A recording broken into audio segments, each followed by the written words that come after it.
कर्नाटक की राजनीति में इस वक्त चल रही उठापटक के बीच एक बड़ी खबर सामने आई है। कर्नाटक की सिद्धरामैया सरकार कुछ बड़े फैसलों पर विचार कर रही है। इन फैसलों में से एक फैसला है हेट स्पीच यानी नफरत फैलाने वालों के खिलाफ एक्शन लेने का, और दूसरा है ऑनलाइन सट्टेबाजी के खिलाफ कानून बनाने पर गंभीरता से विचार करने का। इन मामलों को लेकर सीएम सिद्धरामैया का कहना है कि वो इन दोनों ही गंभीर मुद्दों पर अब केवल चर्चा नहीं बल्कि ठोस एक्शन की दिशा में कदम बढ़ा रहे हैं। मतलब ये कि अब हेट स्पीच देने वालों और ऑनलाइन सट्टेबाजी करने वालों की खैर नहीं। अब सवाल ये कि क्या आईपीएल और ऐसे अलग अलग खेलों में लगने वाला सट्टा भी सीएम सिद्धरामैया की ओर से लिए जा रहे फैसलों में आएगा या नहीं, उसके खिलाफ एक्शन होंगे या नहीं, क्या है पूरा मामला, बताएंगे शेष भारत के इस एपिसोड में। नमस्कार, मैं हूं कीर्ति और आप न्यूज तक पर देख रहे हैं शेष भारत। बीते दिनों सीएम सिद्धरामैया ने बैंगलोर में सभी जिलों के डिप्टी कमिश्नर और सभी जिला पंचायतों के सीईओ के साथ 2 दिवसीय समीक्षा की बैठक की।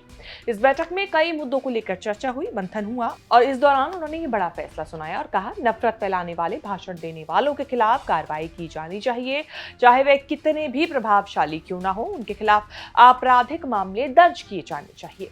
इस तरह सिद्धरामैया ने साफ कह दिया कि नफरती भाषण देने वालों पर आपराधिक मुकदमे दर्ज किए जाएंगे ताकि समाज में सौहार्द बना रहे।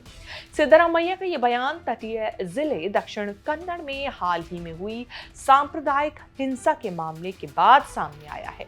दरअसल इस मामले को लेकर कहना यह है कि युवा वर्ग बड़ी संख्या में ऑनलाइन सट्टेबाजी की चपेट में आ रहा है, जिससे उनका भविष्य खतरे में पड़ रहा है। ऐसे में इस पर कड़ा एक्शन लेने की जरूरत है।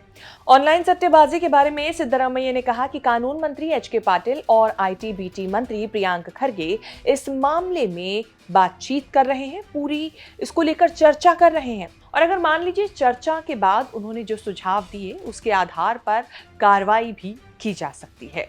उन्होंने डीसी और एसपी को सख्त निर्देश भी दिए कि वे संविधान के उद्देश्यों और इरादों को बाधित करने वाली ताकतों को जड़ से खत्म करें।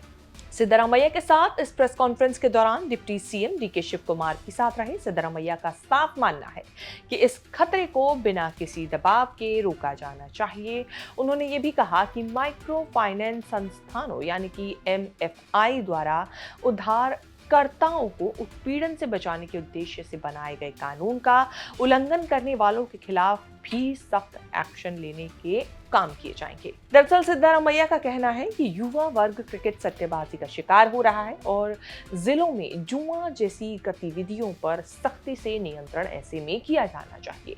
इसका मतलब ये हुआ कि आईपीएल मैच और इस तरह के दूसरे खेलों में लगने वाले सट्टों पर भी सिद्धरामैया सरकार की नजर रहेगी। मुख्यमंत्री ने कानून व्यवस्था और विकास के बीच सीधा संबंध होने की बात दोहराई। उन्होंने ये भी कहा कि पूरे राज्य में इसे सुनिश्चित किया जाना चाहिए। इसके अलावा कर्नाटक सरकार की पूरी कोशिश है कि बाल विवाह पर भी नकेल कसी जाए।